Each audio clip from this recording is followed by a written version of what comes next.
آپ کا الزام یہ ہے کہ اس وقت کے سپریم کورٹ سے بیٹھے ہوئے ایک جج نے، چیف جسٹس ثاقب نثار نے، اور اس وقت کی اسٹیبلشمنٹ سے جس میں آپ جنرل فیض کا نام لیتے ہیں، اس وقت کی حکومت کو گرا دیا۔ یہ آرٹیکل 6 کا چارج بنتا ہے۔ ایک آرٹیکل 6 ہم نے مشرف پہ دیکھا تھا، اس کا انجام کیا ہوا ہے؟ تو مجھے نہیں لگتا کہ آپ سیاسی طور پر اتنے توانا ہیں کہ اس طرح کے معاملات کو لے کر آگے بڑھ سکتے ہیں۔ نہیں، ٹھیک ہے، آپ کی اس بات کو میں چیلنج نہیں کرتا کہ ہم اتنے توانا ہیں یا نہیں ہیں، لیکن ایسے معاملات کا مواخذہ ہونا چاہیے۔ ہم نہ کر سکیں یہ ایک علیحدہ بات ہے، لیکن ہونا تو چاہیے نا۔ آئین اور قانون کا تقاضا تو یہی ہے نا۔ یہ تقاضا جو ہے یہ پورا ہونا چاہیے تھا، یہ پورا ہونا چاہیے۔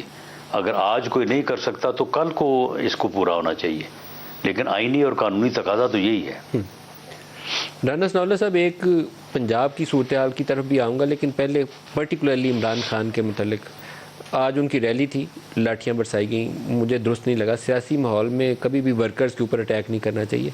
آپ کے ارادے کیا ہیں؟ آپ عمران کو پکڑ کے گرفتار کرنا چاہتے ہیں، جیل میں ڈالنا چاہتے ہیں، نااہل کرنا چاہتے ہیں؟ کیا ارادہ؟ نہیں، ہم اس کا یہ جو تماشا ہے نا، جو اس نے یہ پکڑا ہوا ہے کہ وہ ہر وقت کوئی نہ کوئی تماشا کرنا چاہتا ہے، ہر وقت عدم استحکام لانا چاہتا ہے، ہر وقت جو ہے وہ ایک ایسے منفی عمل کو جاری رکھنا چاہتا ہے جس کی بنیاد کے اوپر ملک میں افراتفری ہو، ملک میں انارکی ہو، اور کبھی لانگ مارچ، کبھی احتجاج، کبھی ریلی، کبھی جو ہے وہ جلسہ، کبھی جو ہے وہ لانگ مارچ، کبھی جیل بھرو، اور ہوتا اس سے کچھ بھی نہیں ہے۔ جو بھی کرنے کی کوشش کرتا ہے بری طرح سے ناکام ہوتا ہے، لیکن ہر وقت وہ اس جو ہے وہ رہتا ہے اس کوشش میں کہ میں کچھ نہ کچھ کروں جس سے ملک میں افراتفری ہو، ملک میں انارکی ہو۔ یعنی وہ ایک منظم اور متعین فتنے کے طور پہ جو ہے وہ اس ملک میں جو ہے وہ ایکٹ کرتا ہے۔ تو ہمیں اس کی سرگرمیوں کو جو ہے وہ بالکل کنٹرول کرنا ہے۔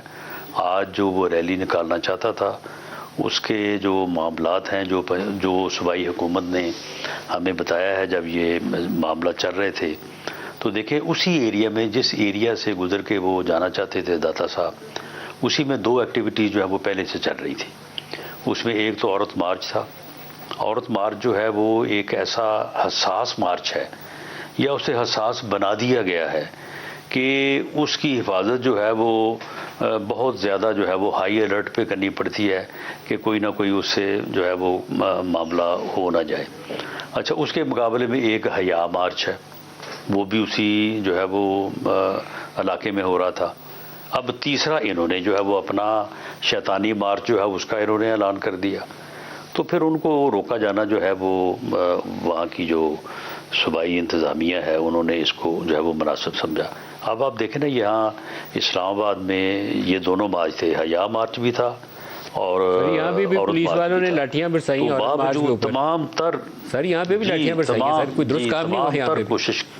جی بالکل ہے، جی بالکل ایسے ہی ہوا ہے، اور یعنی اس کی حساسیت کا آپ اندازہ لگا لیں کہ تمام تر کوششوں کے باوجود جو ہے یہ ایونٹ لیس نہیں ہو سکا، اور یہ ایونٹ ہوا ہے، اس کے اوپر ہم نے سخت ایکشن لیا ہے، اور جن لوگوں نے خواتین کے اوپر لاٹھیاں برسائیں ان کو سسپینڈ کیا ہے، انکوائری کر رہے ہیں، اور جو لوگ بھی اس واقعے کے ذمہ دار پائے جائیں گے ان کے خلاف سخت کارروائی ہوگی۔ رانا صاحب، لیکن یہ عورتوں کے مارچ میں یا ادھر پاکستان تحریک انصاف کی ریلی کے اوپر لاٹھیاں برسانا یہ قابل مذمت ہے۔ پولیٹیکل ورکرز کے اوپر یا سوشل ایکٹیوسٹ کے اوپر کبھی لاٹھیاں نہیں برسائی جاتی چاہیے۔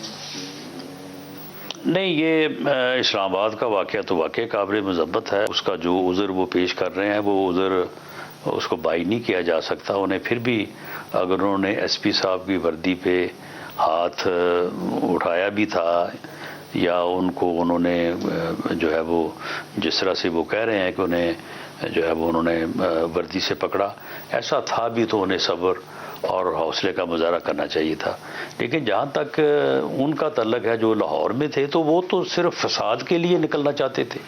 وہ تو ایک فتنے کی آواز پہ لبیک کہہ کے افراتفری اور انارکی کے لیے وہاں سے نکلنا چاہتے تھے۔ ان کو کرٹیل کرنا، ان کو کنٹرول کرنا جو ہے وہ بالکل مناسب تھا۔